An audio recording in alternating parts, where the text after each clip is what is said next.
एक किस्सा मैं आपको सुनाने जा रहा हूं जो कि सच्ची घटना पे आधारित है और वो उस किस्सा को सुन करके आप आश्चर्य में पड़ जाएंगे। इससे पहले आप देख रहे हैं कनेक्टिंग बिहार न्यूज, मैं चंदन कुमार। इस वक्त हमारे बीच जो लड़का गुम हो चुका है और मानव तस्कर के हाथ में जा चुका है, ऐसे ही कयास लगाई जा रही है, उनके ही परिवार के यहाँ पे लोग उपस्थित हैं और बगल में मानवाधिकार के वकील एसके झा भी मौजूद हैं। क्या कुछ मामला है हम इन्हीं से जानते हैं, इनकी जुबानी। बहुत बहुत स्वागत है आपका मेरे चैनल पे। कैसे हैं? ठीक है। हमारा भतीजा जो है हाँ। रवि कुमार यहाँ से चेन्नई गया कुछ काम के लिए, अपना इंजीनियरिंग पास है, वहाँ काम के लिए वहाँ जाकर ऑफिस कंपनी उनको ट्रेनिंग में दिया और ट्रेनिंग से वो आया तो उसको जो है सो सेल्समैन का काम दिया तो संतुष्ट नहीं हुआ। उसके बाद आकर एक होटल में रह गया कुछ दिन ड्यूटी करने के बाद।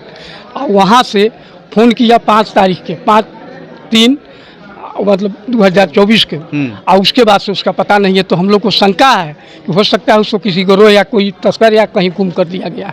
अच्छा, जो आप लड़के की बात कर रहे हैं जो कि चेन्नई से गायब बताया जा रहा है, तो क्या लग रहा है? सुनने में यह भी आया है कि तो आपके भतीजा है वो बेलारूस में राजदूत हैं। सही बात है। तो क्या कुछ मतलब ऐसे प्रशासनिक तौर पे खोजबीन नहीं की गई? अभी तक तो नहीं हुआ है। और वहाँ लोग गया जो यहाँ से गया सनी कुमार झा, संजय झा, ये लोग 2-4-5 दिन इस सब नाम गाम कहने के बावजूद भी कोई वहाँ इंटरेस्ट नहीं लिया। तो अभी आप वकील साहब के पास आए हैं, क्या चीज़ के लिए आए हैं? इसी के लिए पता लगाने के लिए रवि कुमार झा का, और हम लोग यहाँ अपनाए कि कानूनी कुछ कार्रवाई किया जाए। यानी इन पर विश्वास है कि जिस प्रकार से ये पुराने केसों को खोजने में, ढूंढने में और न्याय दिलाने में जो माहिर है। इनका नाम सुनकर मैं आया हूँ, ये सब चीज़ पूरा करते हैं, इनके द्वारा हम लोग को पूर्ण विश्वास है। तो हम इन्हीं से जानते हैं जो हमारे साथ मानवाधिकार के जो एडवोकेट हैं एसके झा। बहुत बहुत स्वागत है आपका मेरे चैनल। जी जी, बहुत बहुत धन्यवाद। एक्चुअली यह जो मामला है, यह मामला है कि पूर्वी चंपारण जिले के कुंडवा चैनपुर थाना अंतर्गत तेल्हारा कला गांव है, वहीं के निवासी हैं रवि कुमार झा, पिता विनोदानंद झा। और ये जनवरी 2024 के प्रथम सप्ताह में ये चेन्नई में गए थे, इंजीनियरिंग की पढ़ाई कंप्लीट कर चुके हैं और वे वहाँ पर किसी कंपनी में इनको नौकरी लगी थी, तो वह ट्रेनिंग के लिए कंपनी बुलाया था। कंपनी ने ट्रेनिंग भी करवाया, ट्रेनिंग किए। उसके बाद में कंपनी के द्वारा इनको सेल्समैन का काम धरा दिया गया। इस सेल्समैन का काम पर अपना एतराज़ जताया, नहीं किए। उसके बाद में वो एक होटल हैं, इसी होटल में वे जो है ठहरे और इस होटल में ठहरे। उसके बाद में इस होटल वाले ने इनके परिजन को फ़ोन करके बुलाया कि आप यहाँ पर आइए और कुछ पैसा कौड़ी लेकर के आइए। गांव से लोग भागे भागे दौड़े, पैसा वगैरह लेकर के गया। वहाँ पर एक ऑटो वाला भी था, उस सब फ़ोन किया कि कुछ पैसा भेजवाइए। ये लोग वहाँ पर पहुँचे तो होटल वाला 4-5 दिन तक इन लोगों को घुमाया कि अच्छा कुछ और पैसा दीजिए तो और जानकारी देते हैं, कुछ और पैसा दीजिए और जानकारी देते हैं। ऐसे करते करते इन लोगों से लाखों रुपया की ठगी कर लिया और इन लोगों को 4-5 दिन घुमाते रहा। इन लोगों को तब शक हुआ कि हमारे लड़का के साथ में कुछ तरह का घटना घटित हो गया है। और उसका लड़का का जो मोबाइल नंबर है, वह मोबाइल नंबर भी स्विच ऑफ बता रहा था। 5/3/2024 के बाद में वह लगातार नंबर स्विच ऑफ है। फिर एक ऑटो वाले ने फ़ोन करके वो भी पैसा मंगवाया। उसके बाद में ये लोग वहाँ के नज़दीकी पुलिस स्टेशन में गए। पुलिस स्टेशन वाले भी कोई सकारात्मक ठोस कार्रवाई नहीं किया, जबकि पुलिस पदाधिकारी को यह बात भी बताया गया कि भाई जो लड़का रवि कुमार झा हैं, उनके अपने खास चचेरा भाई आलोक रंजन झा, जो कि 2002 के यूपीएससी के टॉपर रह चुके हैं और अभी बेलारूस में राजदूत हैं। तो इतने बड़े व्यक्ति के परिवार का व्यक्ति के साथ में इस तरह का बात हो जाना, वहाँ के नज़दीकी पुलिस थाना में एक FIR नहीं हो पाना, यह भारत सरकार के कार्यप्रणाली पर यह सवालिया निशान खड़ा करता है। क्योंकि भारत का प्रतिनिधित्व जो है बेलारूस में आलोक रंजन झा करते हैं और उनके अपने खास चचेरा भाई, एक ही परिवार के सब लोग हैं, एक के घर है, और उन्हीं के परिवार का जो है सो के साथ में इस तरह की घटना हो रही है। क्योंकि आलोक रंजन झा भारत सरकार से भी बात नहीं कर पा रहे हैं, क्योंकि वहाँ पर अभी युद्ध वगैरह चल रहा है रूस में, तो उनका यहाँ से भारत सरकार से कनेक्टिविटी हो नहीं रहा है। नहीं तो एक दिन फ़ोन यहाँ कर देंगे भारत सरकार को तो तमिलनाडु हिलने लगेगा। लेकिन तमिलनाडु पुलिस अभी तक कोई कार्रवाई नहीं की है। ये लोग मोतिहारी से दौड़े दौड़े हमारे पास में आज आए हैं मुजफ्फरपुर। हमने इस पूरे मामले को लेकर के नेशनल ह्यूमन राइट कमीशन को जानकारी दिया है, मामले से अवगत कराया है। तमिलनाडु स्टेट कमीशन को मामले से अवगत करवाया है। उसके बाद में तमिलनाडु के हमने डीजीपी को इसकी पूरी जानकारी दे दी है। उसके बाद में हम प्रधानमंत्री कार्यालय को इसकी पूरी जानकारी दिए हैं और हमने प्रधानमंत्री कार्यालय को लिखित रूप में ये भी दिए हैं कि भाई राजदूत के परिवार के साथ में इस तरह की बात हुआ है, हम लोग दिए हैं। उम्मीद है कि 10-15 रोज में कोई ना कोई इसमें सकारात्मक रिजल्ट आएगा। नहीं आता है तो हम व्यक्तिगत रूप से, चूँकि ये हमारे ज़िला का मामला है और हमारे गांव के बगल का मामला है, तो हम लोग इसको नहीं ऐसा अगर होता है तो इसमें हम लोग सुप्रीम कोर्ट में हम लोग, चूँकि ह्यूमन ट्रैफिकिंग का मामला है तो इसके लिए मानवाधिकार आयोग और सुप्रीम कोर्ट ऑफ इंडिया काफ़ी संवेदनशील है। तो अगर इसमें नहीं होता है तो हम लोग सुप्रीम कोर्ट ऑफ इंडिया को भी हम लोग जो है लिखेंगे और उसमें हम लोग उसमें इंटरवेन करेंगे कि भाई ये हमारे, एक तो हमारे घर के बगल का गांव का मामला है और हमारे ज़िला का मामला है, और दूसरी बात है कि यह राजदूत के परिवार का मामला है कि जो राजदूत अपने देश का प्रतिनिधित्व जो है विदेश में कर रहे हैं और उनके परिवार ही सुरक्षित नहीं है तो क्या जो है सो अपने देश की बात को विदेश में रखेंगे। ये तो हालात है। तो हम लोगों ने आज इस पर पूरा कार्रवाई किया है और उम्मीद है कि आने वाले 2-4 दिनों में मानवाधिकार आयोग भी अपना एक्शन मोड में आ जाएगी।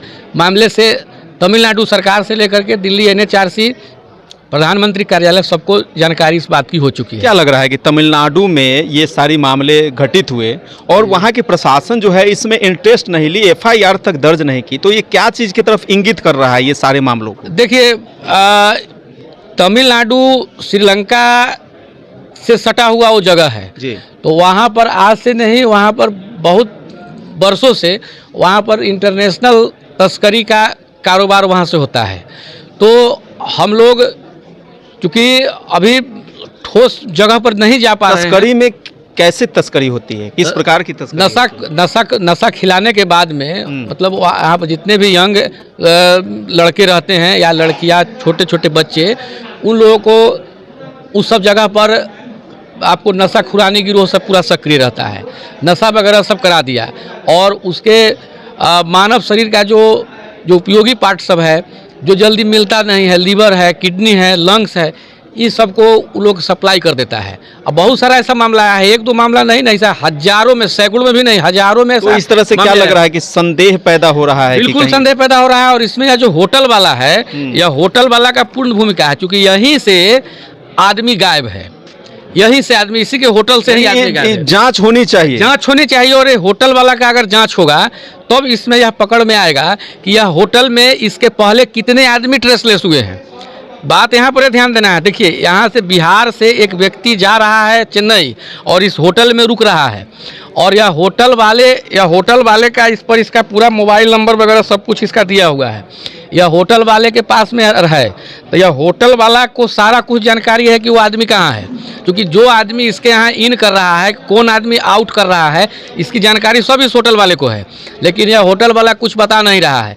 तो इस विषय, चूँकि यह मामला अब उठा है कि यह मामला को हम लोग अभी उठाए हैं तो पता चला है, नहीं तो बहुत सारे ऐसे मामले होंगे कि इस होटल में आदमी जाता होगा फिर ट्रेसलेस हो जाता होगा। तो इसकी हर बिंदु पर जांच होनी चाहिए कि उस होटल में अब तक कितने आदमी गए, कितने आदमी बाहर निकले कि नहीं निकले।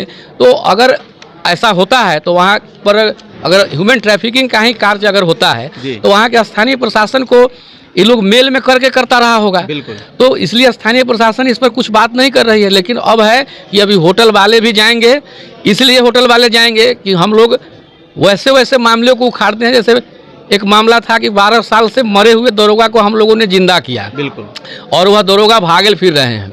आई होटल वाले तो अभी जिंदा हैं, इनको तो जिंदा ही करना है। जब मरे हुए को आप जिंदा कर सकते हैं, जिंदा करके खोजें और वो मरा हुआ आदमी भागा फिर रहा है तो अभी जिंदा है। अभी इसकी खोज चालू हम लोग किए हैं कि भाई हमारा बच्चा कहाँ है। फिर तत्काल अभी हमारा ये फोकस है कि हम अपने बच्चा की सुरक्षित बरामदगी के लिए कैसे करें।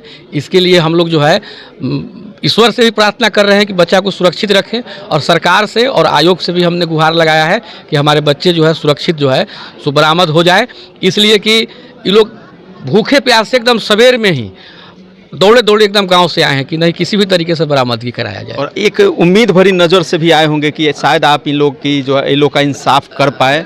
जो खोजने में एक प्रक्रिया है उसमें मदद मिल पाए? जी, हम लोगों का प्रयास रहता है, शुरू से ही हमारा यह प्रयास रहा है कि हम किसी भी विषय को जब हम लेते हैं तो उसकी हम लोग हमारा केस कचहरी में भी बात चाहता है चर्चा में कि केस क्लाइंट हमारा भूल जाता है, लेकिन वकील साहब नहीं भूलते, हमारा केस याद रहता है। तो हमको उम्मीद है कि हम खोज करके लाएंगे और होटल वाले को भी ढूंढ करके लाएंगे। और होटल वाले ने आज तक कितने कार्य यानी किए हैं, जो भी इसमें दोषी होंगे वो बक्से नहीं जाएंगे? वो बक्से नहीं, बिल्कुल बक्से नहीं जाएंगे, बिल्कुल बक्से नहीं जाएंगे, क्योंकि इसने, इस होटल वाले ने कितने परिवार को समाप्त कर दिया होगा आज तक। अभी तो एक मामला आज आया है प्रकाश में, जो आप लोगों को बता रहे हैं, आप अपने चैनल के माध्यम से लोगों को बता रहे हैं। बहुत सारे ऐसे मामले हैं जो कि आपके चैनल तक आ भी नहीं पाए हैं, जो आज ही मामला आया है। और देखिए कि कितनी दुखद बात है कि यह एक राजदूत के परिवार के साथ, यानी तमिलनाडु पुलिस को इन सभी मामलों पर गहनता पूर्वक विचार कर और निष्पक्ष तरीके से त्वरित अनुसंधान करनी चाहिए। पहले की वो जो ऑटो ड्राइवर है, वो ऑटो ड्राइवर जिसका हमने अपने आवेदन में जिक्र किया है, उसका मोबाइल नंबर दिया है और होटल वाले का जिक्र किया है, इस दोनों पर पहले इमीडिएट एक FIR दर्ज करे तमिलनाडु पुलिस, और FIR दर्ज करने के बाद उससे कड़ी और सख्त पूछताछ करे। उसके बाद मालूम चलेगा कि वो दोनों करता क्या है। वो सब वहाँ पर रैकेट चल रहा है, और रैकेट करके वो रैकेट के थ्रू एक इंजीनियर को, एक पढ़ा लिखा युवा को जो है बर्बाद करने का साजिश जो है सो किया है। पूरा परिवार मर्माहत है, पूरा परिवार में लोग जो है सो 15 दिन से खाना पीना छोड़ करके माँ पिता सारा लोग जो है बेचैन हो गया। घर के इकलौते संतान नहीं, इकलौते संतान नहीं, 2 भाई हैं, एक छोटा लड़का है और बड़ा है सन्नी। वो सन्नी ही पिटिशनर है, वो सन्नी ही वहाँ पर गया भी था, और वहाँ पर सिर्फ इस सब से पैसा मांगा जा रहा है। अभी भी कहता है कि पैसा दीजिए ना, जानकारी देते हैं। पैसा किसके द्वारा मांगा जा रहा है? वही होटल वाला कहता है कि 10-20 लाख खर्चा करो, हम बताते हैं कहाँ रखे हुए हैं। ये तो हाल है। तो देख सकते हैं कि कहीं ना कहीं जो सारे शक जो जहाँ पे केंद्रित हो रहा है, उस होटल और होटल संचालक के ऊपर सारा विषय केंद्रित हो रहा है। और जिस प्रकार से होटल संचालक के द्वारा खोजबीन के एवज में पैसे मांगी जा रही है, निश्चित तौर पे शक को और गहरा पैदा कर रहा है। तो ये जो कहानी आपने सुना, ये सच्चाई पे आधारित है, और ये परिजनों से लेकर के जो यहाँ के मुजफ्फरपुर के जो वकील हैं मानवाधिकार के SK झा, इन्होंने पूरी बात को आप सभी के बीच रखा। तो समझ सकते हैं कि एक परिवार, और उस परिवार का एक व्यक्ति जो बेलारूस में राजदूत है, कहीं ना कहीं भारत का प्रतिनिधित्व करता है। सोचिए कि उस परिवार का ही सदस्य अगर वह लापता हो, और लापता होने के बाद तमिलनाडु पुलिस उस पर कार्रवाई नहीं कर रही हो, यहाँ तक कि FIR दर्ज नहीं की गई हो, तो निश्चित तौर पे बहुत बड़ा सवालिया निशान खड़ा होता है। तो आपने इन सही वीडियो में क्या कुछ देखा, अपनी प्रतिक्रिया कमेंट सेक्शन में जरूर दें, और वीडियो को ज़्यादा से ज़्यादा शेयर करें, और बने रहे हमारे साथ और देखते रहे कनेक्टिंग बिहार न्यूज़। बहुत बहुत धन्यवाद, नमस्कार, जय हिंद, जय भारत, जय बिहार।